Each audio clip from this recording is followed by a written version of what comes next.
Nagpabombong pila ka mga residente sang barangay Napnapan Sur, Tigbawan, Iloilo.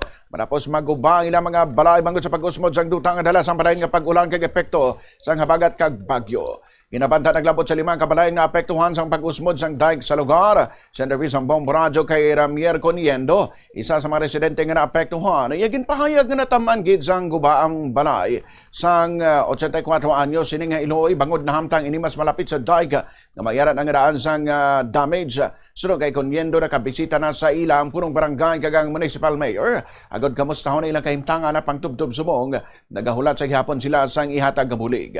Ginpahayag man nga nagpasalig man ang mga opisyal sang barangay nga buligan sila nga maka-avail sang assistance halin sa gobyerno.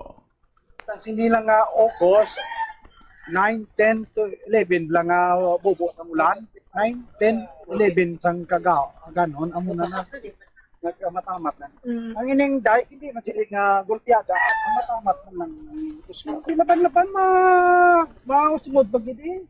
Siyempre, suba, manabaw pa lang kung magpasa karon sa ikadua nga sloping nila. Laban-laban, out man.